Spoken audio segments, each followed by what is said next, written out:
प्यारे बच्चों नमस्कार। आशा करता हूं कि आप सभी लोग बहुत अच्छे होंगे, स्वस्थ और मस्त होंगे, जबरदस्त होंगे। ठीक है, आज से हमारी एक ठीक है नई क्लास स्टार्ट हो रही है। बेसिकली नई टॉपिक के साथ प्रारंभ होने जा रही है और वह टॉपिक है हमारा फंडामेंटल राइट, मौलिक अधिकार। ठीक है, और ठीक है आप लोगों को भी बहुत उत्सुकता होगी बेसिकली मौलिक अधिकार के बारे में। और ये देखा भी गया है कि जो पॉलिटी में मोस्टली क्वेश्चंस बनते हैं वह फंडामेंटल राइट से बनते हैं और वो बनते चले आ रहे हैं और वो बनने भी चाहिए, है ना।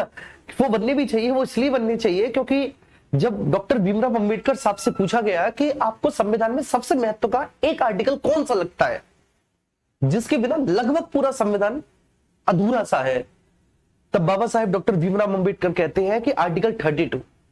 तो उनसे पूछा गया कि क्यों आर्टिकल 32 पूरे संविधान में सबसे महत्व का आर्टिकल आपको क्यों लगा?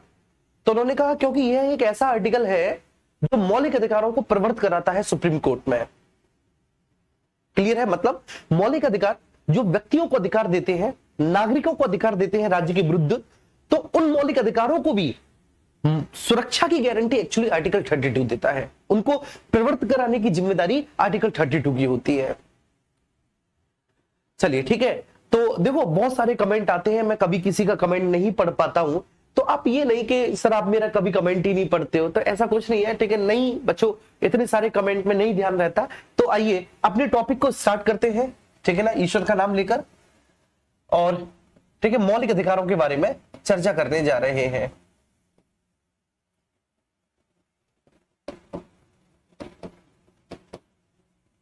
मौलिक अधिकार, ठीक है, फंडामेंटल राइट्स। और उम्मीद करता हूं कि ये बात आपको बहुत अच्छे से समझ में आएगी। ठीक है ना, कौन सी वाली जो मैं समझाने जा रहा हूं वो वाली।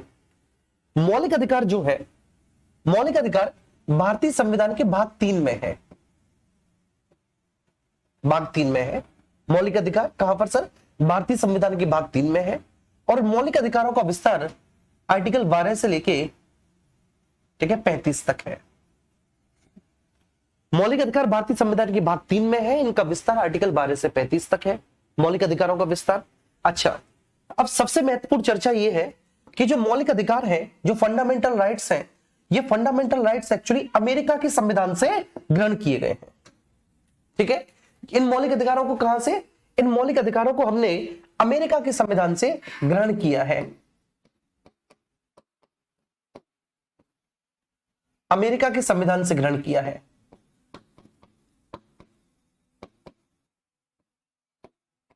ये बात तो हम डिस्कस कर ही चुके हैं। भारतीय संविधान के स्रोतों में हमने वहां पे देखा है कि फंडामेंटल राइट को बेसिकली हमने कहां से? अमेरिकन कॉन्स्टिट्यूशन से लिया है।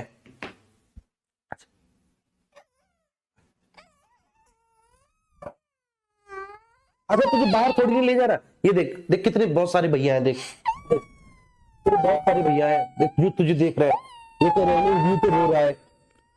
ओ देखियो, अच्छा हाय बोल दे, हेलो बोल दे, हेलो ऐसे बोल दे, ऐसे ऐसे बोल दे, हाँ ऐसे बोल दे, ऐसे बोल दे। ए भाई व्यू तो रोता है, जाओ आप बाहर जाओ, बाय कर दो सब। बाद में कर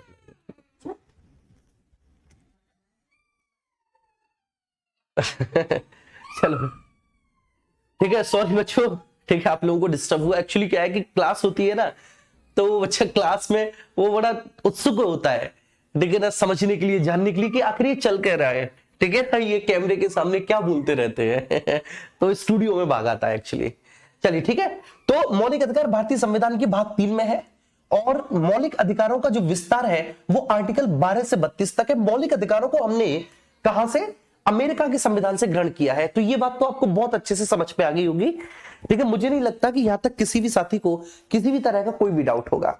ठीक है, अच्छा अब ठीक है, देखो है क्या कि एक्चुअली मौलिक अधिकार जो है ना, ये मौलिक अधिकार प्रवर्तनीय है। ठीक है, नंबर फर्स्ट पॉइंट, ये कैसे है मौलिक अधिकार, ये इन्फोर्सिएबल है। ठीक है, प्रवर्तनीय है। ठीक है, अब ये बात मैं आपको समझाऊंगा कि इन्फोर्सिएबल का मतलब क्या होता है। तो ये इन्फोर्सिएबल है, ये प्रवर्तनीय है। ठीक है, नंबर फर्स्ट पॉइंट।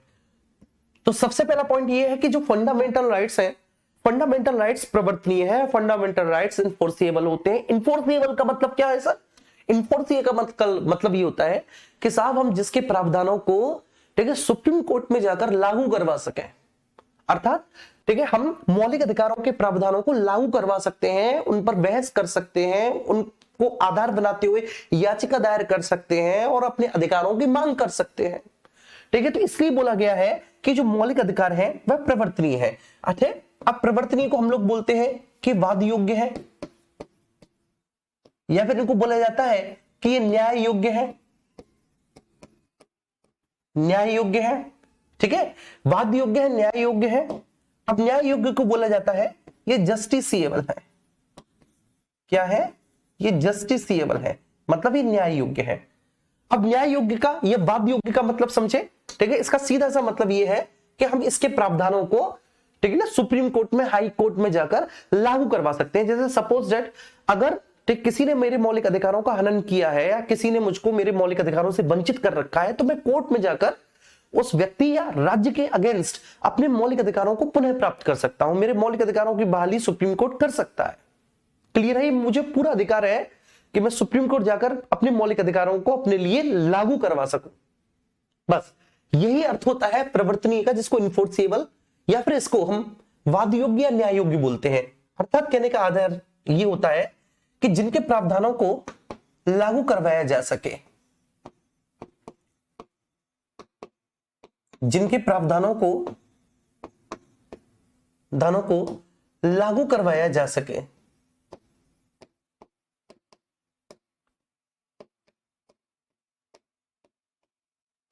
ठीक है, जिनके प्रावधानों को लागू करवाया जा सके तो वो प्रवर्तनीय है। तो सबसे पहली बात, मौलिक अधिकार जो है वो कैसे हैं, फंडामेंटल राइट्स है। ठीक है, दूसरा पॉइंट क्या है कि मौलिक अधिकारों का जो बेसिक नेचर है, एक्चुअली जो मूल प्रकृति है वो नकारात्मक है। अब आप कहेंगे साहब कितने तो पॉजिटिव है, आप बोल कैसे रहे हो कि नकारात्मक है, मैं आपको बताता हूं। ठीक है, समझाऊंगा। तो इनकी जो मूल प्रकृति है, एक्चुअली मौलिक अधिकारों की जो बेसिक नेचर है, तो इनका बेसिक नेचर कैसा है, इनका बेसिक नेचर एक्चुअली नकारात्मक है। नकारात्मक का मतलब ये होता है कि ये राज्य के विरुद्ध नागरिकों को या गैर नागरिकों को, तो ये राज्य के विरुद्ध नागरिकों को अधिकार प्रदान करते हैं। क्लियर है, तो इसलिए इनकी प्रकृति नकारात्मक हो गई, मतलब इसमें निषेधात्मक भावना छिपी हुई है। निषेधात्मक, इसमें निषेधात्मक भावना छिपी हुई है। देख क्यों छिपी हुई है, क्योंकि ये राज्य के विरुद्ध व्यक्तियों को अधिकार देते हैं। ये बात आपके समझ में आ जाएगी, चिंता ना करो आप, जैसे जैसे आप आगे पढ़ेंगे। अधिकार देते हैं, अधिकार देते हैं। ठीक है, ये बात क्लियर है। तो ये राज्य के विरुद्ध व्यक्तियों को अधिकार प्रदान करते हैं, इसलिए जो उनका बेसिक नेचर है, जो उनका ओरिजिनल नेचर है वो नकारात्मक है, क्योंकि निषेध की भावना छुपी हुई है। जैसे निषेधात्मक क्या होता है, निषेधात्मक का मतलब ये होता है कि मैं पॉजिटिव बात कह रहा हूं लेकिन उसमें ठीक है ना का अर्थ छुपा हुआ है, निषेध की आज्ञा है उसमें। ठीक है, जैसे कि मैंने बोला कि कभी भी इंसान को तंबाकू नहीं खाना चाहिए, उससे कैंसर होता है। ज्यादा शराब नहीं पीनी चाहिए, उससे लीवर खराब होता है। ठीक है, तो मैं बात तो पॉजिटिव ही बोल रहा हूं कि भाई कभी भी तंबाकू नहीं खाना चाहिए। ठीक है, और लिखा हुआ भी होता है cigarette smoking is injurious to health. ठीक है, कभी भी धूम्रपान नहीं करना चाहिए क्योंकि वो स्वास्थ्य के लिए हानिकारक है। तो मैं तो बात तो अच्छी बोल रहा हूं, लेकिन उसमें निषेध की भावना है कि मत करना चाहिए, नहीं करना चाहिए। तो इसलिए ये राज्य के विरुद्ध व्यक्तियों को अधिकार देते हैं। तो कहने का आशय यह है कि राज्य के अधिकारों को ये कम करते हैं और राज्य के विरुद्ध ये व्यक्तियों को ज्यादा स्वतंत्रता प्रदान करते हैं अथवा व्यक्तियों को ज्यादा अधिकार प्रदान करते हैं, इसलिए इनकी जो मूल प्रकृति है वो कैसी है, निषेधात्मक या नकारात्मक है। उम्मीद करता हूं कि ये बात भी आपको बहुत अच्छे से समझ में आ गई होगी जी।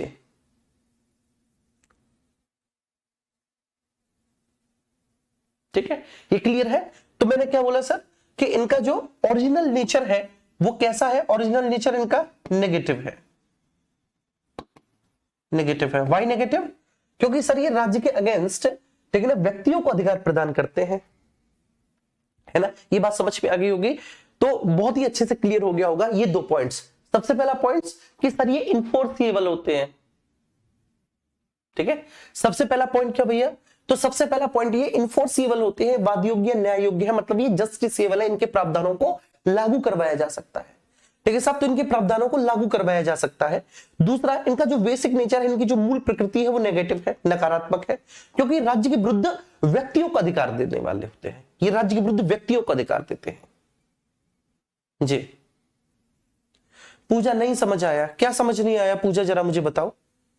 तो बस कौन सी एक चीज समझ में नहीं आई पूजा, मुझे एक बात बता दो, ठीक है। उम्मीद करूंगा कि मैं और अच्छे से फिर आपको समझा पाऊं।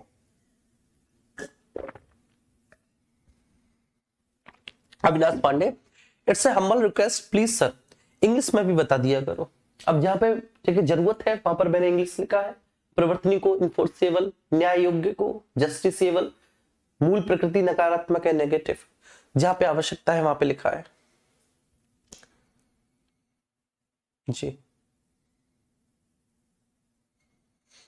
ठीक है पूजा, एक तो मैं आपके कमेंट का वेट कर रहा हूं कि आप बताइए कहां समझ में नहीं आ रहा, और चंद्रमणि शुक्ला जी कह रहे हैं कि सेकंड रिपीट करो। अच्छा, एस के जी कह रहे हैं सर एक बार उदाहरण देकर समझाइए जी।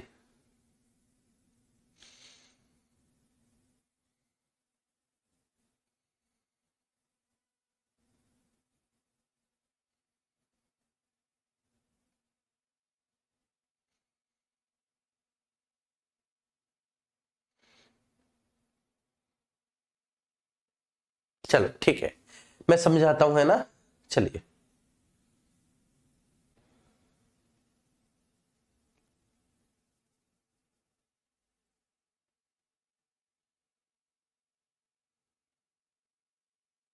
चलिए ठीक है, ठीक है, मैं सारी चीजें आपको समझाता हूं, कोई बात नहीं, परेशान मत होना, ठीक है। जैसे आइए इधर आइए, भारतीय संविधान का भाग 4 है, इसे आप देखेंगे, भारतीय संविधान का भाग 4 है, ठीक है। हमारे भारतीय संविधान के भाग 4 की विषय वस्तु क्या है, तो हमारे भारतीय संविधान के भाग 4 की विषय वस्तु है राज्य की नीति के निर्देशक तत्व।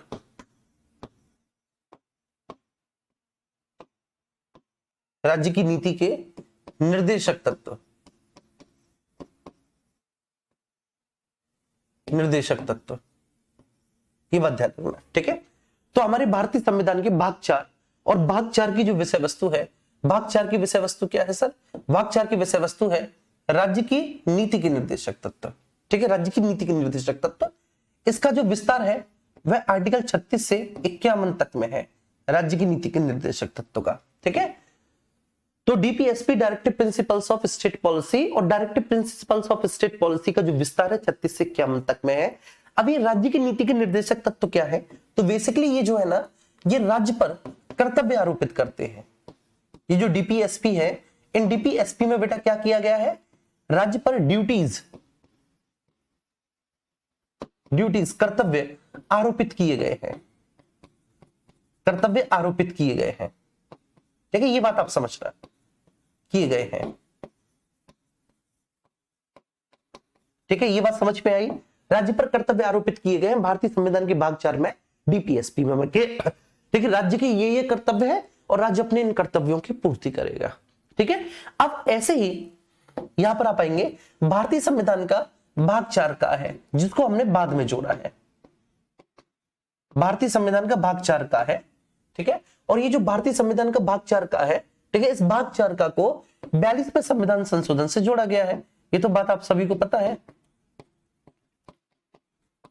इसको 42वें संविधान संशोधन 1976 के माध्यम से जोड़ा गया है भाग 4 का को। क्लियर है? तो भाग 4 का इसको 42nd कॉन्स्टिट्यूशनल अमेंडमेंट 1976 के माध्यम से हमने अपने संविधान में जोड़ा है। इसकी जो विषय वस्तु है, इसकी विषय वस्तु, अच्छा, इसका विस्तार आर्टिकल 51A में है, 51 का में है, और इसकी जो विषय वस्तु है, इसकी विषय वस्तु का नाम है सर मौलिक कर्तव्य। मौलिक कर्तव्य, ठीक है, फंडामेंटल ड्यूटीज, मौलिक कर्तव्य। अब आप पूछेंगे सर मौलिक कर्तव्य का मतलब क्या होता है, तो मैं आपसे एक ही बात बताऊंगा कि भैया जी मौलिक कर्तव्य का मतलब है कि भारतीय संविधान के भाग 4 का में, ठीक है, 42वें संविधान संशोधन 1976 के माध्यम से जिन मौलिक कर्तव्यों को हमने अपने संविधान में शामिल किया है, वह भारत के नागरिकों पर कर्तव्य आरोपित करते हैं। वह मौलिक कर्तव्य भारत के नागरिकों पर कर्तव्य आरोपित करते हैं। भारत के नागरिकों पर कर्तव्य आरोपित करते हैं।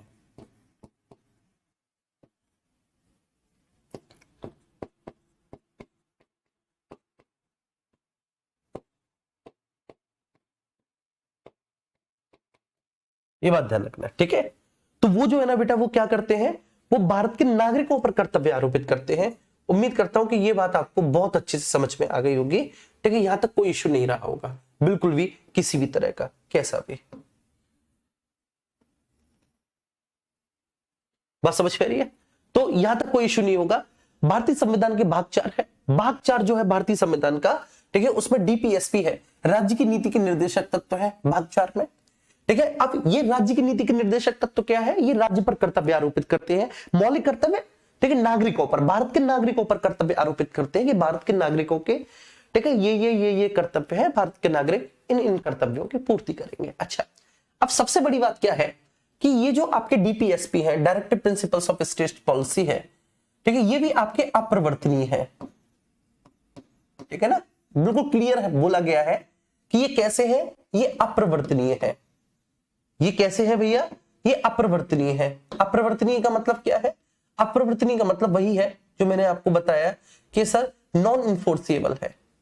कैसे है, नॉन इन्फोर्सिएबल है, अपरिवर्तनीय है, नॉन इन्फोर्सिएबल है। मतलब अगर राज्य पर जो कर्तव्य संविधान ने आरोपित किए हैं, राज्य अपने उन कर्तव्यों की पूर्ति ना करे, राज्य अपने कर्तव्यों को करने से इनकार कर दे, तो आप राज्य के अगेंस्ट केस नहीं कर सकते। इसका मतलब है कि ये नॉन इन्फोर्सिएबल है, ये अपरिवर्तनीय है, मतलब हम इनके प्रावधानों को लागू नहीं करवा सकते। कहने का आशय क्या है कि इसके प्रावधानों को कोर्ट जाकर लागू नहीं करवाया जा सकता, इसके प्रावधानों को, ठीक है, कोर्ट जाकर लागू नहीं करवाया जा सकता, नहीं करवाया जा सकता।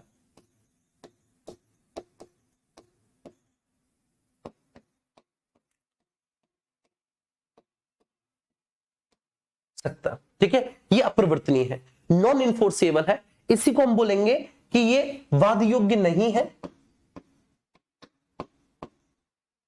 यह वाद योग्य नहीं है, ठीक है, और यह न्याय योग्य नहीं है।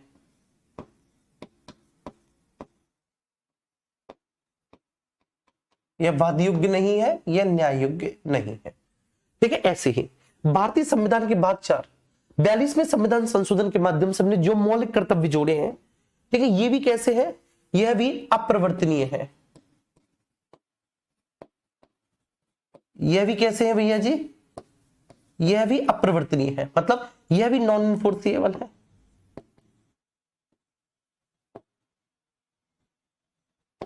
यह भी नॉन इन्फोर्सिएबल है, ठीक है। ये बात आप ध्यान रखना कि सर ये भी नॉन इन्फोर्सिएबल है, यह भी अपरिवर्तनीय है, पूरी तरह से नॉन इन्फोर्सिएबल है। मतलब हम, ठीक है, इनके प्रावधानों को भी लागू नहीं करवा सकते। कहने का आशय यह है कि जो कर्तव्य, ठीक है, हमारे ऊपर थोपे गए हैं संविधान ने, अगर हम अपने उन कर्तव्यों को पूरा करने से इनकार कर दें, अगर हम अपने उन कर्तव्यों को पूरा नहीं करते, ठीक है, तो हमारे विरुद्ध बेटा कोर्ट में कोई केस नहीं किया जा सकता। बात समझ में आ रही है, कोर्ट में कोई केस नहीं किया जा सकता हमारे विरुद्ध।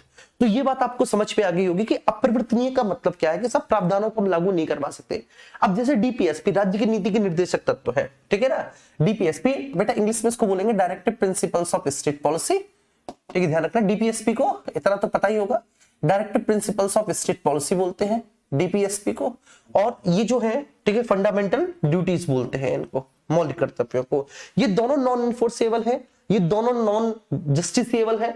इसका मतलब ये है कि साहब इनके प्रावधानों को आप कोर्ट में जाके लागू नहीं करवा सकते। अब जैसे कहने का मतलब है आर्टिकल 36 से लेकर 51 तक में जितने भी प्रावधान है, तो 36 से 51 तक में बेटा जितने भी प्रावधान है वो राज्य पर ठीक है ना डाले गए या राज्य पर थोपे गए एक प्रकार की ड्यूटीज है कि राज्य ठीक है ना इन ड्यूटीज को करेगा। अब लेकिन राज्य करता है या नहीं करता है, ये राज्य का मनमाना व्यवहार है। क्यों? क्योंकि भैया ये जस्टिसेबल है ही नहीं। अगर ये जस्टिसेबल नहीं है तो आप राज्य के अगेंस्ट केस नहीं कर सकते। ये तो राज्य की अच्छाई है कि राज्य कर दे, ये तो राज्य का बड़प्पन है कि राज्य पर जो कर्तव्य आरोपित किए गए हैं वो उनकी पूर्ति करे, लेकिन आप जबरदस्ती नहीं करवा सकते। बस ये बात मेरी बताने की थी, ये बात समझाने की थी कि आप राज्य के अगेंस्ट बेटा ठीक है केस करके राज्य से जबरदस्ती नहीं करवा सकते कि भाई राज्य तुम करो, या जो मौलिक कर्तव्य हमारे ऊपर थोपे गए हैं वो हमसे जबरदस्ती नहीं करवाए जा सकते। हम अपने कर्तव्यों को पूरा करें या ना करें, ये हमारी इच्छा पे निर्भर करता है। ठीक है, अगर जैसे मान के चलिए कि जो फंडामेंटल ड्यूटीज ठीक है मेरे ऊपर थोपी गई हैं, मैं उन ड्यूटीज को फॉलो करता हूं तो अच्छी बात है। अगर नहीं फॉलो करता ना तो आप मेरे अगेंस्ट केस नहीं कर सकते, आप मेरे अगेंस्ट कोर्ट नहीं जा सकते यार।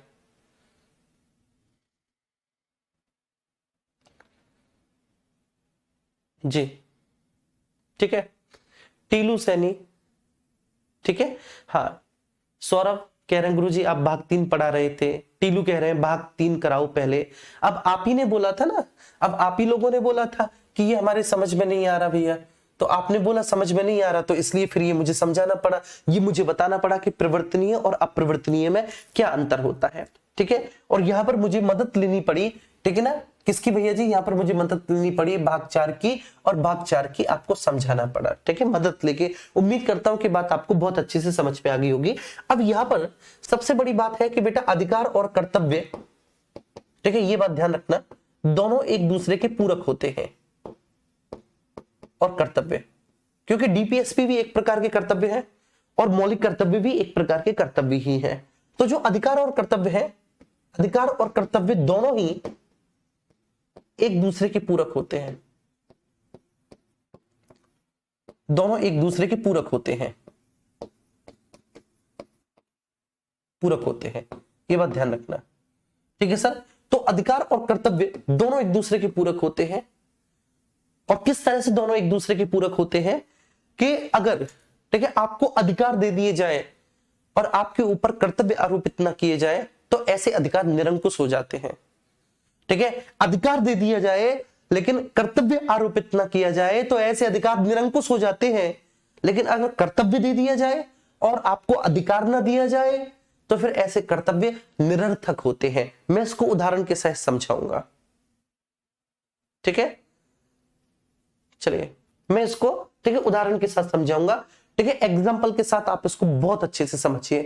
ठीक है, जैसे ठीक है आपकी सिस्टर की शादी है, ठीक है, एग्जांपल के तहत मैं समझाऊंगा। आपकी सिस्टर की शादी है और आपकी सिस्टर की शादी में आप 3 भाई हैं, क्लियर है, आप 3 भाई हैं। अब 3 में से जो सबसे बड़ा भाई है उसको पापा ने बुलाया, पापा ने कहा इधर आ भाई राम, इधर आ। राम भागा भागा आया कि जी पिताजी बोलिए। तो पिताजी राम से बोलते हैं कि भाई ऐसा कर, ठीक है, ये रख तू 1000 रुपए। 1000 रुपया देके पिताजी ने क्या दे दिया, अधिकार दे दिया, ये रख तू 1000 रुपया। अब राम ने रख लिए, लेकिन तब तक ठीक किसी का फोन आ गया, पिताजी फोन पे बात करने लग गए। पिताजी ये नहीं बता पाए कि 1000 रुपया देकर अधिकार तो दे दिया पिता ने, लेकिन कर्तव्य नहीं बताया कि भाई तू 1000 रुपयों का क्या करेगा। कि भाई ठीक है ना, क्या नाम है, पनीर कम पड़ गया है तो हलवाई के लिए पनीर लेकर आएगा, या फिर टेंट में तिरपाल नहीं है तो जाके टेंट की दुकान से तिरपाल लेके आएगा, या फिर भैया ठीक है वो जो होता है ना बूफे सिस्टम होता है, तो एक डोंगा कम पड़ गया है तो भैया एक डोंगा लेकर आएगा, एक चमचा कम पड़ गया फटाफट जा टेंट वाले के एक चमचा लेके आ, या फिर बारात आने वाली है, बारातियों का स्वागत पान पराग से होना चाहिए तो जल्दी जा फटाफट से पान पराग लेके आ। वो ये बताना भूल गए, बस उन्होंने रुपया दे दिया 1000। ठीक है, अब राम की जेब में रुपया ठीक कितना, 1000।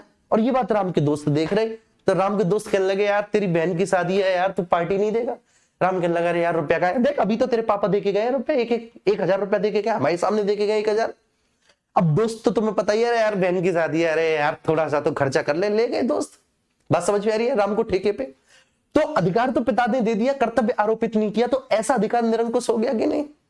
ठीक है, शायद हो सकता है कि उन्हें 1000 रुपयों से रसगुल्ले के लिए पनीर आता है, या उन्हें 1000 रुपयों के लिए गुलाब जामुन के लिए चाशनी आती है, उन्हें 1000 रुपयों के लिए कोई डोंगा आता। ठीक है, अब क्या आ गया, उन्हें 1000 रुपयों से बियर, और दोस्त मिलकर आराम से चकना के साथ बियर मार रहे हैं कि भाई तेरी बहन की शादी बहुत अच्छे घर में होगी, जा हमारी दुआ है, तू भी याद रखिए। क्लियर है, अधिकार दे दिया, कर्तव्य आरोपित नहीं किया।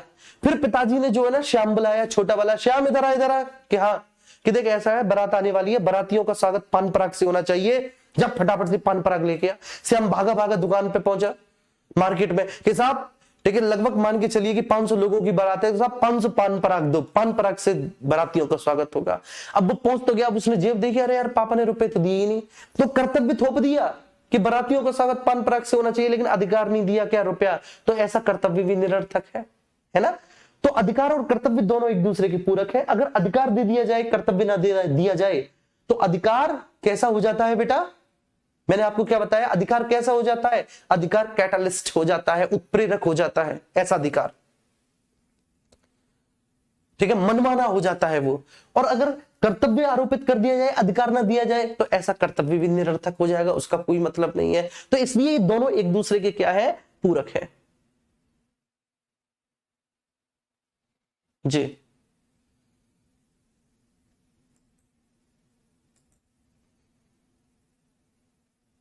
दोनों ही एक दूसरे के पूरक है।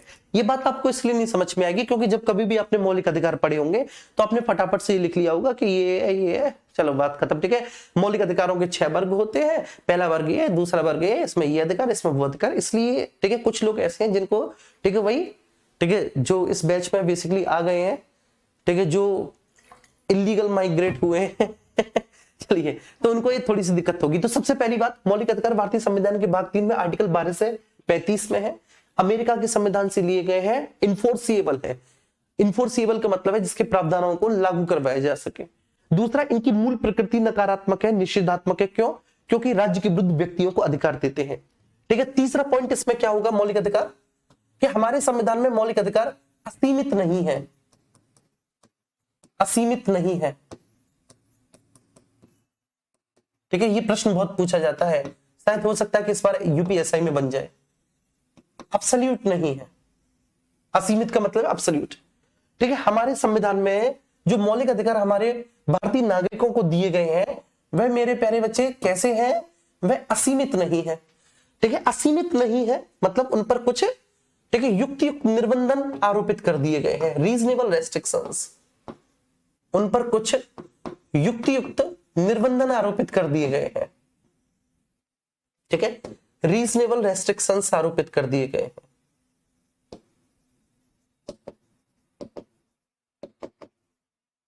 रेस्ट्रिक्शंस आरोपित कर दिए गए हैं, कर दिए गए हैं।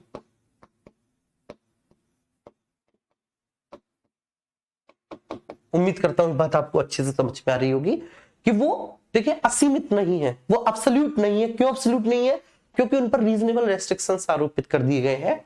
तो हमारे यहाँ हमारे जो मौलिक अधिकार है हमारे संविधान में, तो हमारे संविधान में हमको प्रदत्त मौलिक अधिकार एक्चुअली अब्सोल्यूट नहीं है। अब आप समझेंगे कि सर ये अब्सोल्यूट का मतलब क्या होता है?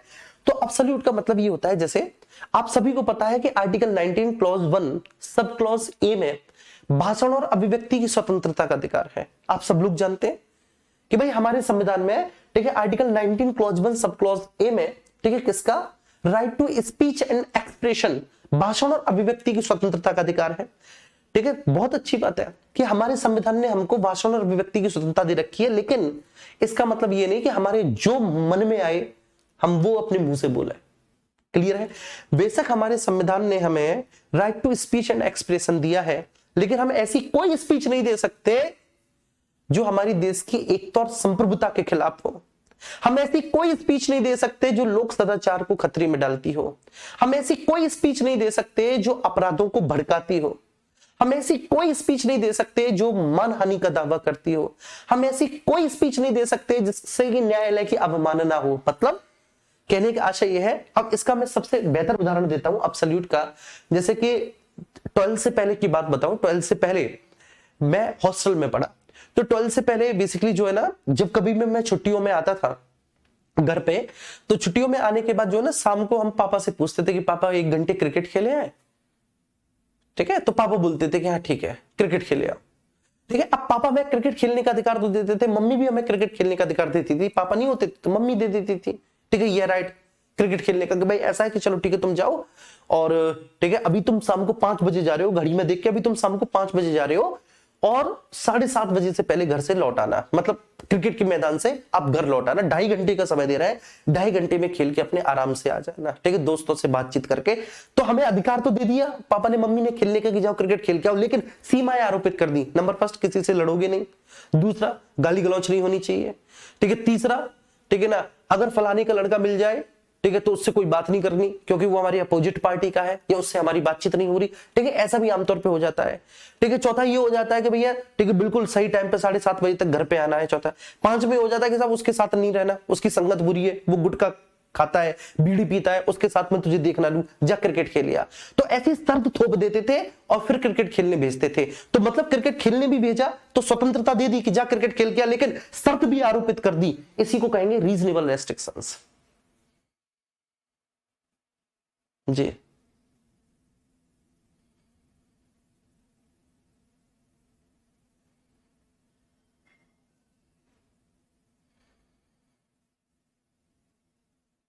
ठीक है, इसी को क्या बोलेंगे बेटा, रीजनेबल रेस्ट्रिक्शंस, कि अधिकार तो दिए लेकिन उन पर सीमाएं आरोपित कर दी, ठीक है। इसका मतलब क्या है, वो असीमित नहीं है, वो एब्सोल्यूट नहीं है, क्योंकि उनके ऊपर सीमाएं आरोपित की गई है, ठीक है।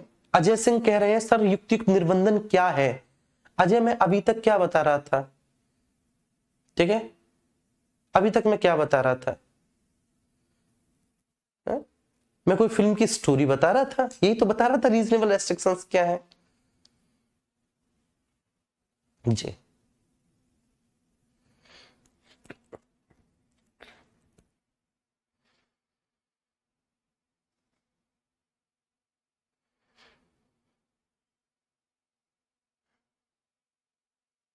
बहुत अच्छे, बहुत बढ़िया, शानदार। अच्छा, अरे पॉलिटी में यार आज सैटरडे को भी उतने बच्चे हैं, ठीक है, सैटरडे को भी उतने बच्चे जितने रोजाना होते हैं, क्या बात है। देखिए अब मैं एक एक पॉइंट आपको समझाता हूं आपके रियल टाइम एग्जांपल में, ठीक है, बिल्कुल आपके रियल टाइम एग्जांपल में एक एक पॉइंट आपको बहुत अच्छे से क्लियर कराता हूं। सबसे पहले, ठीक है ना, परिवर्तनीय है। अब परिवर्तनीय का मतलब क्या है, मेरी बात आप समझना।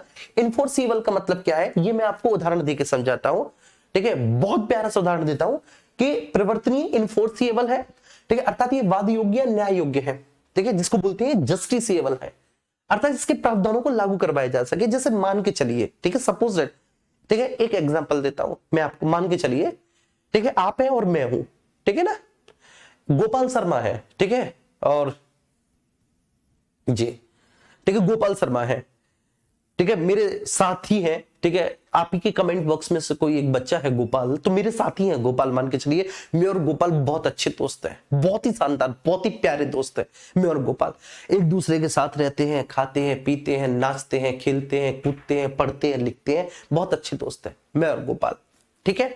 अब हुआ क्या कि किसी बात पर लड़ाई हो गई, ठीक है ना, फॉर सम रीजंस, हो सकता है इतने अच्छे दोस्तों लड़ाई भी हो जाती है, मनमुटाव भी हो जाते हैं, ठीक है। अब मैंने क्या किया कि मैंने गोपाल को थप्पड़ नहीं मारा, ना लात मारी, ना घूसा मारा, मैंने कोई ऐसा काम नहीं किया जिससे कि गोपाल को चोट लगे, ऐसा कोई काम नहीं किया। मैंने गोपाल को मन करके गालियां दी, खूब गालियां दी, खूब, और ऐसी जगह दी गाली मैंने जहां कोई सुन ना रहा हो, ना हमको देख रहा हो, खूब टिक मन करके जो मन में आया मैंने वो, ठीक है, एकदम।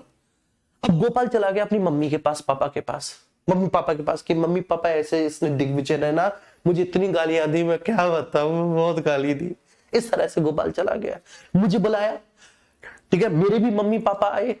अब मेरे मम्मी पापा आए, मुझे भी बुलाया, और बुलाने के बाद बोला कि अब बताओ, ठीक है, तुम्हारे लड़के ने हमारे लड़के को बहुत गाली सुनाई है।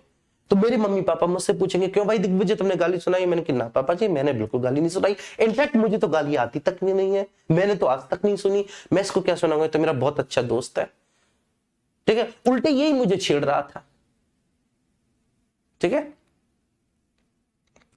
ये तो उल्टे ही हमें छेड़ रहा था, मुझे छेड़ रहा था, तो मैंने मना कर दिया भैया मुझे छेड़ मत, ठीक है। एक तो ये हो गया, तो ऑब्वियस सी बात है अब ये जो प्रावधान है इसको कह सकते हैं हम लागू नहीं करवा पाना, ठीक है, मैंने उन्हें खूब गाली दी गोपाल को।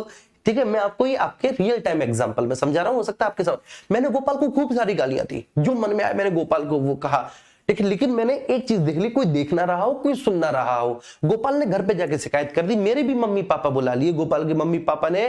ठीक है, लेकिन मेरे मम्मी पापा मुझे मारते पीटते मुझे सुनाते, उससे पहले मैंने कह दिया क्या एविडेंस है इसके पास कि मैंने इसे गाली दी। ठीक है, क्या एविडेंस है इसके पास कि मैंने इसे गाली दी, कोई एक चीज बता तो दो कि मैंने इसको गाली दी हो। ठीक है, ये तो खमखा वैसे ही बोल रहा है, ठीक है, अपने मन से बोल रहा है। ठीक है, ठीक है, मुझे बाइज्जत बरी कर दिया जाएगा कि भाई हमसे माफी हो गई। गोपाल की मम्मी पापा मेरे मम्मी पापा से माफी और मांगे हाथ जोड़ के, भाई साहब माफी होगी, हमने आपको परेशान किया, आपके बच्चे को परेशान किया, यही नालायक है, यही हमारा छोरा ही नालायक है, हम जाइए देखेंगे आप। क्लियर है। दूसरा क्या हुआ कि लड़ाई हो गई, मतलब ये प्रावधान लागू ही नहीं हो पाए, ये इस केस में लागू ही नहीं हो पाया मामला। दूसरा केस क्या था कि मैं और गोपाल बहुत अच्छे दोस्त हैं, वही वाली बात है, साथ खाते हैं पीते हैं नाचते हैं उठते हैं बैठते हैं पढ़ते हैं लिखते हैं, सब काम करते हैं। ठीक है, किसी बात पे एक्सचेंज ऑफ वर्ड्स हो गए। अब जब एक्सचेंज ऑफ वर्ड्स हो गए किसी बात पे, मैं बड़ा हूं गोपाल से, मुझे गुस्सा आ गई, मैंने उठाया एक लठ और बैग गोपाल के, ठीक है ना, सिर पे मैंने सिर फाड़ दिया, और ठीक है तमाम नील के मैंने निशान डाल दिए बाकी पूरे शरीर पे। गोपाल भागा भागा मम्मी पापा के पास पहुंचा, कहा कि पापा मम्मी देखो। तो सबसे पहले पापा मम्मी पूछ लेंगे कि बता तेरा हाल ये किसने किया, ये तेरा हाल किसने किया, तुरंत बोलेगा दिग्विजय ने किया। तो उन्होंने मेरे मम्मी पापा को फोन किया, मेरे मम्मी पापा बुला लिए। ठीक है, बात समझ में। अब मेरे मम्मी पापा बुला लिए तो मेरे भी मम्मी पापा आ गए। अब मेरे मम्मी पापा ने देखा कि अरे ठीक है ये इसका इतना बुरा हाल। ठीक है, तो गोपाल ने कहा कि इसने किया, इसने मारा है पीटा है। अब मैं यहां पर ये भी नहीं बोल सकता कि भाई मैंने मारा पीटा नहीं है, हो सकता है किसी तीसरे आदमी ने देख भी लिया हो।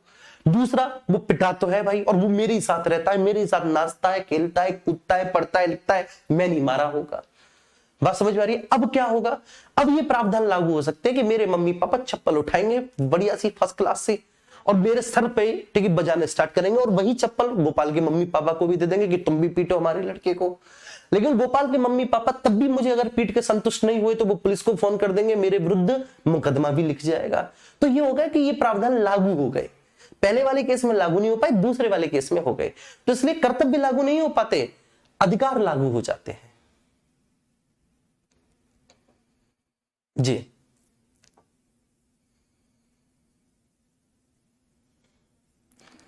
ठीक है, ये बात क्लियर है। तो ये मैंने आपको भाषा में समझाया। तो कर्तव्य क्या है, अब जैसे मान के चलिए कि मेरा फंडामेंटल ड्यूटी है, एक मेरा मौलिक कर्तव्य है कि मैं देश की एकता अखंडता की सदैव रक्षा करूंगा। मैं नहीं कर रहा रक्षा देश की एकता अखंडता की, बात समझ पा रही है। तो केवल मौलिक अधिकार को बनाकर मेरे विरुद्ध कोई मुकदमा नहीं किया जा सकता, बात समझ में आ रही है। एक मौलिक अधिकार है कि हम अपनी प्राचीन गौरवशाली ठीक है जो संस्कृति है, उस प्राचीन गौरवशाली संस्कृति की हम रक्षा करेंगे और उसको बनाए रखेंगे। मैं नहीं बना के रख रहा अपनी प्राचीन गौरवशाली संस्कृति को, ठीक है ना। मुझसे जितने फटे से फटे कपड़े पहने जा रहे हैं मैं उतने फटे से फटे कपड़े पहनना हूं। मुझसे जितना चाइनीज खाया जा रहा है मैं उतना चाइनीज और अमेरिकन और ठीक है ना इधर उधर की डिश खा रहा हूं, जापानीज वगैरह खा रहा हूं। ठीक है, मुझसे जो किया जा रहा है देश के कल्चर के अगेंस्ट में वो कर रहा हूं, ठीक है ना। मुझसे जो किया जा रहा है, मैं हिप हॉप गाने पे नाच रहा हूँ, शकीरा के पे वाका वाका शकीरा वाका वाका ये कर रहा हूं मैं, ठीक है ना। जो किया जा रहा है मैं वो कर रहा हूं। मैं सुबह जग ही नहीं रहा 5 बजे, क्योंकि ये हमारी संस्कृति की, सुबह जगते थे, प्रातः स्मरण करते थे, नहाते धोते थे, ईश्वर की पूजा करते थे। मैं 12 बजे जग रहा हूं, ठीक है। 12 बजे जगते ही शैंपेन का ग्लास लिया, शैंपेन ली, और मैं नहीं कर रहा। कोई मेरे विरुद्ध कुछ कर दे, कुछ कर सकता है, नहीं कर सकता, मेरी मर्जी।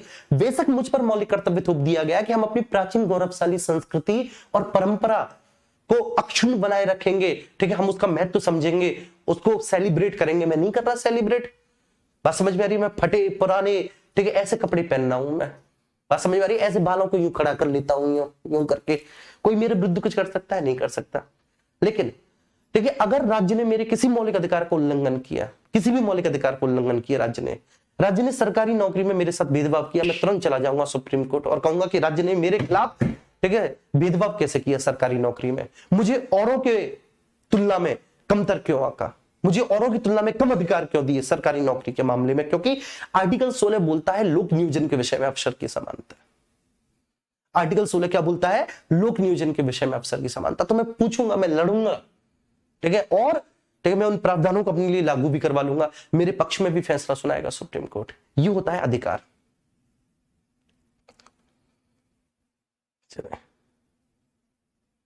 ठीक है, ये बात आपको समझ में आई। मूल प्रकृति क्या है? नकारात्मक। अब इसमें भी आपको डाउट था बहुत कि सर नकारात्मक या निषेधात्मक, इसका मतलब क्या होता है? इसका मतलब आप समझाइए।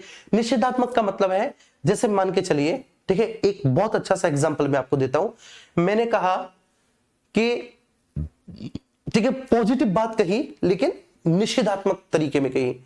जैसे मैंने कहा कि यहां पर गाली देना मना है, अच्छी बात कही मैंने, भाई यहां पर गाली देना मना है, अच्छी बात कही मैंने, ठीक है, लेकिन फिर भी ये इसमें निषेध की भावना है, मना है, ठीक है, तो इसलिए नकारात्मक अभिव्यक्ति होगी क्योंकि इसमें निषेध, मनाही की भावना छुपी हुई। जैसे मैंने बोला कभी भी झूठ मत बोलो, कभी भी झूठ मत बोलो, अच्छी बात बोली बेटा मैंने, कभी भी झूठ मत बोलो। मैंने कहा कि कभी भी सिगरेट मत पियो, कभी भी गुटखा बीड़ी मत खाओ, कभी भी शराब का सेवन मत करो। क्लियर है? निषेधात्मक है क्योंकि ठीक है इसमें मनाही की गई है, लेकिन ठीक है जो उद्देश्य है वो पॉजिटिव है, लेकिन इसमें चूंकि मनाही की भावना है इस वजह से इनकी मूल प्रकृति नकारात्मक है। नकारात्मक क्यों है? क्योंकि राज्य के विरुद्ध ये व्यक्तियों को अधिकार देते हैं, राज्य के अधिकारों को कम करके ये व्यक्तियों को राज्य के विरुद्ध अधिकार दे रहे हैं। इसलिए देखो मैं आपको बताता हूं, दो चीज बताता हूं, देखो क्या है नकारात्मक और सकारात्मक क्या होता है मैं आपको बताता हूं, ठीक है, क्लियर है? इस बात को आप समझना।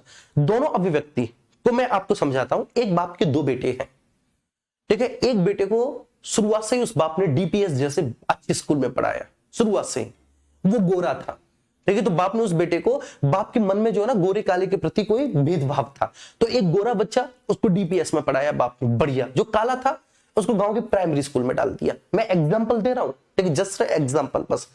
तो गोरे को डीपीएस में, काले को ठीक है ऐसे डाल दिया, ठीक है, और दोनों 12th तक पढ़े, एक डीपीएस में पढ़ा, 12th में टॉप करता रहा, एक प्राइमरी स्कूल में पढ़ा, गांव के में फिर प्राइमरी से फिर सरकारी स्कूल में चला गया। बात समझ पा रही है? अब जो डीपीएस में पढ़ा है उसकी सराउंडिंग, उसका एनवायरनमेंट कैसा रहा होगा? बड़ा अच्छा, बड़ा प्यारा, और वो जो बेचारा है ठीक है उसकी सराउंडिंग।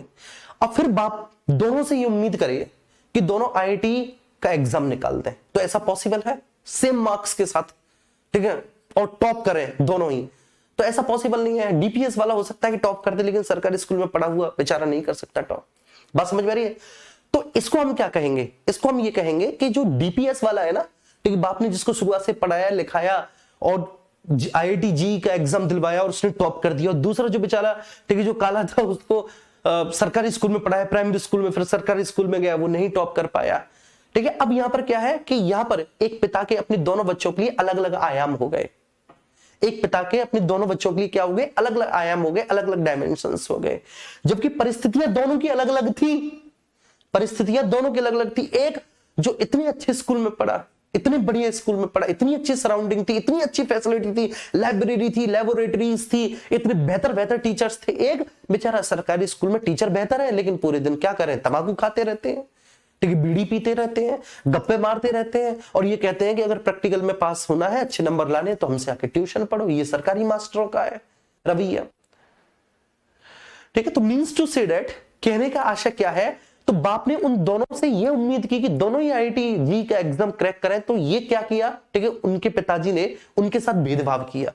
बात समझ में आ रही है? ये भेदभाव हुआ उस बच्चे के साथ जिसको सरकारी स्कूल में पढ़ाया गया था। हाँ, पापा ऐसा कहे कि जो सरकारी स्कूल में पढ़ने वाला बच्चा है, अगर ये 50 नंबर भी ले आया, क्लियर है, अगर ये 50 नंबर भी ले आया तो इसका आईआईटी में एडमिशन हो जाएगा, और ये जो डीपीएस वाला है इसको कम से कम 150 नंबर लाने पड़ेंगे, ठीक है, तब ये पास होगा। अब डीपीएस वाला ये कहने लगे, पापा तुम मेरे साथ पक्षपात कर रहे हो, इसको तो 50 पे ही पास करवा रहे हो, मेरे पास 150, मेरे लिए आपने 150 नंबर निर्धारित कर दी, इसको आप 50 पे ही पास करवा रहे हो, या इसको आप 50 पे ही साइकिल दे रहे हो और मेरे लिए आप 150 को साइकिल दे रहे हो।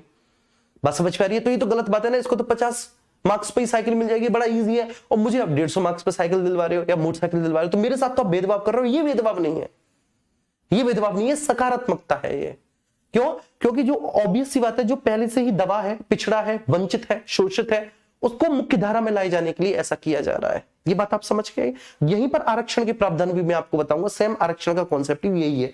तो मैंने जो आपको बताया ना नकारात्मक, नकारात्मक क्या था? पहला वाला नकारात्मक था, दूसरा वाला जो है एक्चुअली, ठीक है ना, दूसरा वाला सकारात्मक है। कैसे सकारात्मक है दूसरा वाला? तो मैंने आपको समझाया, दूसरा वाला इस तरह से सकारात्मक है कि दोनों की स्थितियां अलग अलग है, दोनों की परिस्थितियां अलग अलग है, ठीक है, दोनों की बैकग्राउंड पृष्ठभूमि अलग अलग है और दोनों से हम समान रिजल्ट अपेक्षित करें, ये बात गलत है।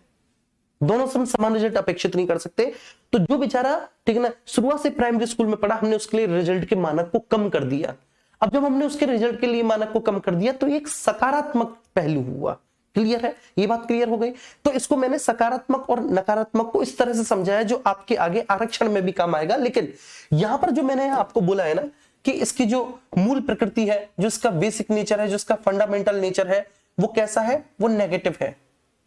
ठीक है, इसकी जो मूल प्रकृति है वो कैसा है, नेगेटिव है, वो नकारात्मक है, वो निषेधात्मक है।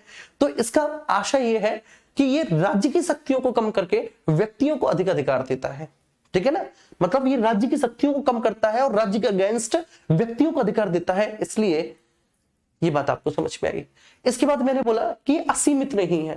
ठीक है, असीमित नहीं है का मतलब है कि इन पर सीमाएं आरोपित कर दी। जैसे कि हमारे पिताजी ने कहा था कि क्रिकेट खेलने चले तो जाओ, ठीक है, लेकिन सीमाएं आरोपित कर दी। क्लियर है जी, क्रिकेट खेलने चले तो जाओ, लेकिन क्या किया, सीमाएं आरोपित कर दी हमारे ऊपर कि भैया फलाने के लड़के से नहीं बोलोगे, उससे बातचीत नहीं करोगे, उसके साथ नहीं बैठोगे, लड़ोगे नहीं, गाली नहीं दोगे, चुपचाप खेलोगे, 0 पे आउट हो जाओगे तो नीचे को मुंह लटका के चुपचाप घर चले आओगे, दोबारा बैटिंग नहीं मांगोगे। ठीक है, तो इस तरह से, तो ये क्या हुआ, असीमित नहीं है, क्योंकि सीमाएं आरोपित करती। अब ऐसी मैं कहूं कि मुझे भाषण एवं अभिव्यक्ति की स्वतंत्रता का अधिकार है, तो ऐसा नहीं कि मेरा जो मुंह में आएगा वो बोलूंगा। बात समझ पा रही है? तो ऐसा नहीं है कि मेरा जो मुंह में आएगा वो बोलूंगा, क्योंकि भाषा की भी अपनी एक मर्यादा होती है। तो यह है सीमा आरोपित कर देना। चौथा जो हमारे फंडामेंटल राइट्स हैं, ठीक है, वह निलंबित किए जा सकते हैं। वह निलंबित किए जा सकते हैं,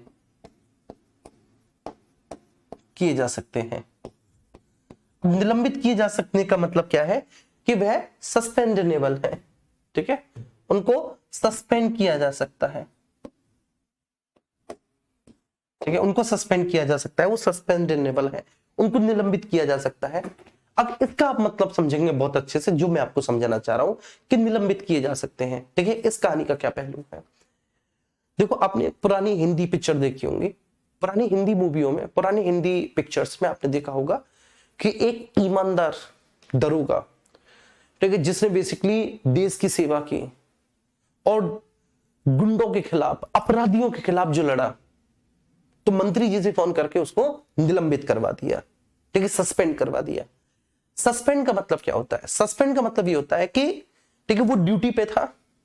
ठीक है, अब जब वो ड्यूटी पे था, जब वो दरोगा था, तो उसके अपने कुछ अधिकार थे। दरोगा था तो उसका अपना अधिकार था इंस्पेक्शन का। बात समझ पा रही है? तो वो बेसिकली जो है इंस्पेक्शन करेगा। वह दरोगा था तो तब तक उसका अधिकार था लॉ एंड ऑर्डर को मेंटेन करने का। जब वह दरोगा था तो उसको अधिकार था FIR वगैरह लिखने का। जब वह दरोगा था तब उसको अधिकार था ये करने का। अब क्या है, उससे उसके अधिकार वापस ले लिए। आप ये कह सकते हैं कि उससे उसके अधिकार छीन लिए, मतलब निलंबित कर दिया, सस्पेंड कर दिया। बात समझ में आ रही है? लेकिन देखिए, सस्पेंशन का मतलब ये होता है कि अगर अधिकार छीने गए हैं तो उनको दोबारा से बहाल भी किया जाएगा। ये इस बात की श्योरिटी होती है कि अगर अधिकार वापस लिए गए हैं, छीने गए हैं, तो उनको बहाल भी किया जाएगा। ठीक है, तो अगर निलंबित किए जा सकते हैं फंडामेंटल राइट्स, अगर मौलिक अधिकार, ठीक है, सस्पेंड किए जा सकते हैं, तो कुछ समय के लिए, घंटे के लिए, कुछ महीने के लिए, ये बात समझ में आ रही है। लेकिन फिर वापस से, ठीक है, व्यक्तियों को अधिकार दे दिए जाएंगे। निलंबित करने का मतलब ये होता है। लेकिन बर्खास्त का मतलब क्या होता है? बर्खास्त का मतलब है कि बिल्कुल सेवा से मुक्त कर देना। ठीक है, तो that is the basic difference between suspension और बर्खास्त बच्चे। ठीक है ना, तो सस्पेंशन में और डिसमिस में बहुत अंतर होता है। सस्पेंशन का मतलब है कि अभी आपको आपके अधिकारों से वंचित कर दिया गया है, अभी आपको आपके अधिकारों से वंचित कर दिया गया। पुरानी मूवी में देखे थे ना आपने, अनिल कपूर, जैकी श्रॉफ, ठीक है, अमिताभ बच्चन जैसे जो इंस्पेक्टर होते थे उनको निलंबित कर दिया जाता था, निलंबित कर दिया जाता था। ठीक है, तो उसके बाद जो है ना, फिर दोबारा से जब पता चलता था बेसिकली कमिश्नर को कि ये तो हमारा बड़ा ईमानदार अफसर था, इसने तो देश की रक्षा के लिए अपनी जान की बाजी लगा दी, तो दोबारा से उसको, ठीक है, बिल्कुल मूवी के लास्ट में फिर से वो टोपी पहना दी जाती थी, सितारे लगा दिए जाते थे, बेल्ट दे दी जाती थी, ठीक है ना, और राष्ट्रगान गाया जाता था उसके सम्मान में। फिर जो है ना, उसकी पत्नी जिसको गुंडों ने अपने कब्जे में ले रखा था, उसको छुड़वाने वो जाता था, फिर उसके बाद उसके गले लगता था। ये आपने देखा होगा, बड़ी अच्छी हैप्पी एंडिंग होती थी। ये सस्पेंशन है। ठीक है ना। बर्खास्त का मतलब क्या था? बर्खास्त का मतलब ये होता है कि बिल्कुल सेवा से मुक्त कर देना। ठीक है, अब आप को ये अधिकार दिए ही नहीं जाएंगे कभी। ठीक है, लेकिन ऐसे नहीं सेवा से मुक्त किया जा सकता। बात समझ में आ रही है? सेवा से अगर कोई व्यक्ति किसी को मुक्त करता है, कोई बड़ा अधिकारी, तो वो व्यक्ति कोर्ट में केस भी कर देता है, कोर्ट केस चलता है और वह वास्तव में अपराधी है, वह वास्तव में अगर दोषी है, तब उसको उसकी सेवा से मुक्त किया जाएगा। इतना आसान नहीं होता सेवा से मुक्त करना। ठीक है, तो ये बेसिक डिफरेंस है निलंबन और सस्पेंशन में। बात समझ में? सस्पेंड हो गए तो अगर कोई सस्पेंड हो जाए तो घबराना नहीं है, कोई बात नहीं, दोबारा से उसे उसकी नौकरी मिल जाएगी, बस कुछ दिन की बात है, दोबारा से उसको बहाली दे दी जाएगी। ठीक है, तो ऐसी अगर मौलिक अधिकार निलंबित किए जा सकते हैं, सस्पेंडेबल है, तो इसका आशय क्या है कि वो कुछ समय के लिए व्यक्तियों से वापस ले लिए गए हैं। इसका मतलब क्या है कि नागरिकों से कुछ समय के लिए वापस ले लिए गए हैं, कुछ समय के लिए वापस ले लिए गए हैं।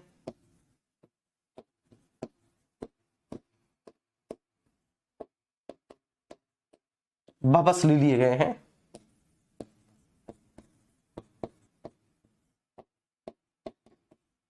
ले लिए हैं, पुनः उनकी बहाली कर दी जाएगी, कर दी जाएगी। अब ऐसे बहुत सारे प्रावधान है। जब फंडामेंटल राइट को हम सस्पेंड कर देते हैं, आर्टिकल 352 के आधार पर जब नेशनल इमरजेंसी की घोषणा हो, 356 के आधार पर जब राष्ट्रपति शासन लगे, ठीक है, तो हम मौलिक अधिकारों को वापस ले लेते हैं। 360 हो या मार्शल लॉ लगे तब भी मौलिक अधिकारों को वापस ले लेते हैं। लेकिन इसमें यह ध्यान रखना कि आर्टिकल 20 के और 21 के मौलिक अधिकारों को कभी भी निलंबित नहीं किया जा सकता। नोट में लिख लेना, चाहे कैसी भी सर्कमस्टांसेस रहे, स्थितियां परिस्थितियां कैसी भी हो, कभी भी आर्टिकल 20 और 21 के फंडामेंटल राइट्स को निलंबित नहीं किया जा सकता। बस ये बात ध्यान रखना है। आर्टिकल 20 और 21 के फंडामेंटल राइट्स को कभी भी निलंबित नहीं किया जा सकता, कभी भी सस्पेंड नहीं किया जा सकता। आर्टिकल 20 और 21 के फंडामेंटल राइट्स को कभी भी सस्पेंड नहीं किया जा सकता, कभी भी निलंबित नहीं किया जा सकता।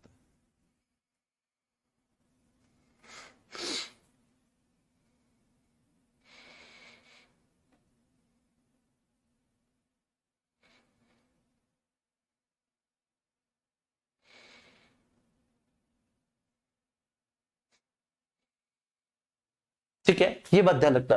तो 20 और 21 जो है, ठीक है, उनको कभी भी सस्पेंड नहीं किया जा सकता और इस प्रावधान को हमने 44 में संविधान संशोधन के माध्यम से जोड़ा है। ठीक है, अब मैंने आपको ये बताया कि जैसे डीपीएसपी है, ठीक है, और ये आपके फंडामेंटल ड्यूटीज है, तो ये अपरिवर्तनीय कैसे हैं। ठीक है, और मैंने आपको ये समझाया कि अधिकार और कर्तव्य दोनों एक दूसरे के पूरक कैसे होते हैं। ठीक है, ये बात भी मैंने आपको बताई। उम्मीद करता हूं कि ये बात आज आपको समझ में आ गई होगी। तो जो आपका, ठीक है ना, बेसिक है वो स्ट्रांग हुआ। अब सबसे बड़ी बात ये होती है, मैं इसको हटा देता हूं, ठीक है ना, इसको हटा देता हूं। अब सबसे बड़ी बात ये होती है सर, और जो भैया पीडीएफ बनाते हो वो ये लिखेंगे भी नहीं, वो ये वाला पेज नहीं लिखेंगे जो अभी मैंने इरेज किया, इस पेज को नहीं लिखना। सबसे पहला पेज ये रहेगा, ठीक है ना, सबसे पहला पेज ये रहेगा, दूसरा पेज ये रहेगा। अब बात ये है कि मौलिक अधिकार होते क्या है।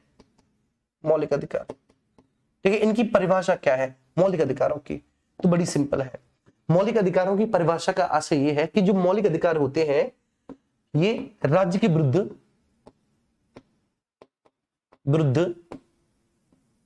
ठीक है, भारत के राज्य क्षेत्र के भीतर, राज्य क्षेत्र के भीतर, ठीक है ना, नागरिकों, जो भारत के नागरिक हैं बेटा, सिटीजन्स हैं, और गैर नागरिकों, मतलब कुछ मौलिक अधिकार ऐसे हैं जो गैर नागरिकों को भी प्राप्त हैं। तो नागरिकों और गैर नागरिकों को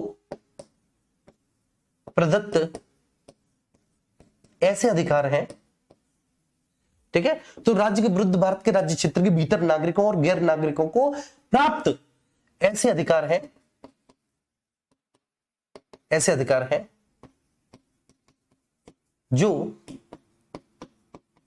व्यक्तियों को,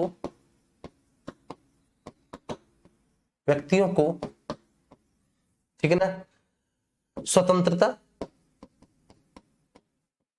समानता, ठीक है, गरिमापूर्ण जीवन यापन करने की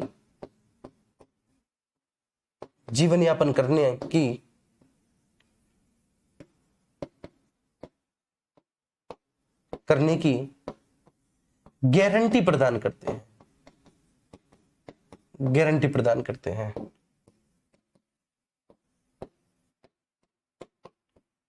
करते हैं, ठीक है, जिससे कि व्यक्ति सभी प्रकार की असुरक्षाओं से मुक्त होकर, जिससे कि व्यक्ति सभी प्रकार की असुरक्षाओं से मुक्त होकर, सभी प्रकार की असुरक्षाओं से मुक्त होकर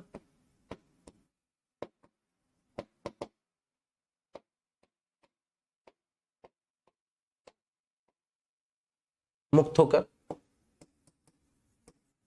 होकर अपना सर्वांगीण विकास कर सके, विकास कर सके।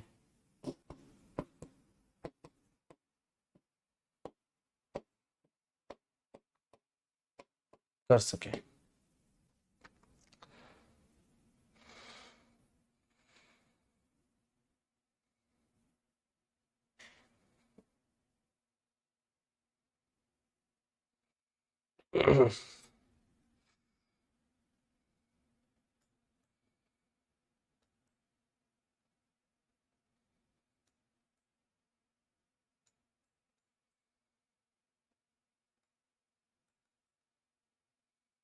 जी ठीक है, क्लियर है। मौलिक अधिकार, ठीक है, तो ये मौलिक अधिकारों की क्या होगी बेटा, परिभाषा हो गई। आप इसको बहुत अच्छे से समझ के होंगे कि क्या परिभाषा है क्या नहीं है, ठीक है। और ध्यान रखना, जो ये मौलिक अधिकार निलंबित नहीं किए जा सकते, इस प्रावधान को हमने 44वें संविधान संशोधन से जोड़ा है 1978 से। जो भैया नोट्स बनाए वो इनको लिखना है, इसमें अब भी लिखना है इसको, ठीक है। चलिए, अब जो हमारा ओरिजिनल कॉन्स्टिट्यूशन था उसमें मौलिक अधिकारों के, जो हमारा मूल संविधान है ना, मूल संविधान ओरिजिनल कॉन्स्टिट्यूशन, तो हमारे ओरिजिनल कॉन्स्टिट्यूशन में मौलिक अधिकारों के 7 वर्ग थे। मैंने क्या लिखा कि 7 वर्ग थे, ठीक है। मूल संविधान में मौलिक अधिकारों के 7 वर्ग थे, परंतु वर्तमान में 6 वर्ग हैं। परंतु वर्तमान में उनके 6 वर्ग हैं, 6 वर्ग हैं वर्तमान में उनके। बेटे कितने, 6 वर्ग हैं वर्तमान में उनके। कौन कौन से वर्ग हैं उनके 6 वर्ग? सबसे पहला, राइट टू इक्वालिटी, समानता का अधिकार।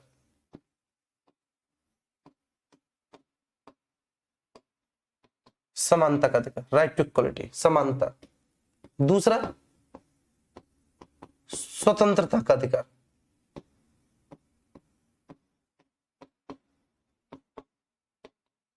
का अधिकार, ठीक है। नंबर 3, स्वतंत्रता का अधिकार, समानता का, फिर स्वतंत्रता का। तीसरा बेटा, शोषण के विरुद्ध अधिकार।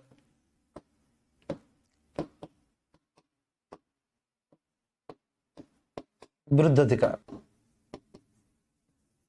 चौथा, धार्मिक स्वतंत्रता का अधिकार।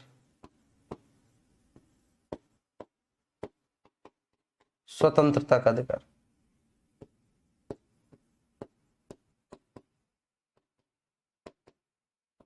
का अधिकार, ठीक है। 5वां, शिक्षा और संस्कृति संबंधी अधिकार। शिक्षा और संस्कृति संबंधी अधिकार। कृति संबंधी अधिकार।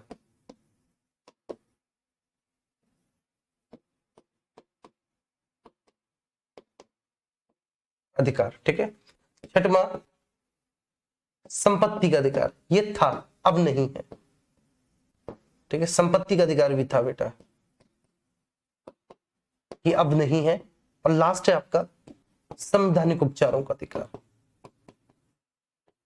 संवैधानिक उपचारों का अधिकार।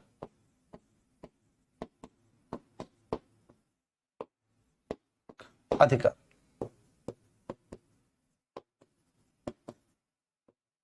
अधिकार, ठीक है।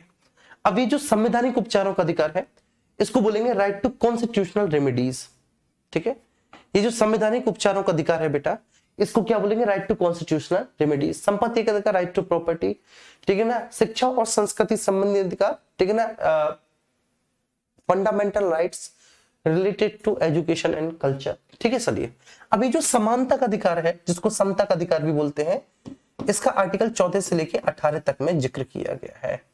राइट टू इक्वालिटी, ठीक है। तो राइट टू इक्वालिटी आर्टिकल 14 से 18, ठीक है। राइट टू लिबर्टी, स्वतंत्रता का अधिकार आर्टिकल 19 से 22, ठीक है। तीसरा शोषण के विरुद्ध अधिकार, ठीक है, राइट अगेंस्ट एक्सप्लॉयटेशन, आर्टिकल 23 से 24, ठीक है। Next right to religious freedom, धार्मिक स्वतंत्रता का अधिकार, आर्टिकल 25 से 28, ठीक है।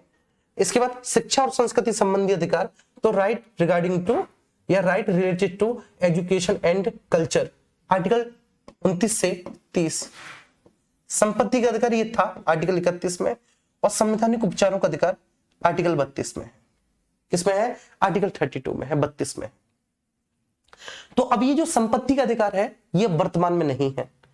ये जो संपत्ति का अधिकार है ये है ही नहीं वर्तमान में, तो भैया ये कहां चला गया? संपत्ति का अधिकार वर्तमान में नहीं है। तो हमने इसको 44th कॉन्स्टिट्यूशनल अमेंडमेंट के माध्यम से, ठीक है, 1978, इसको हमने यहां से हटाकर और आर्टिकल 300A में शामिल कर दिया है।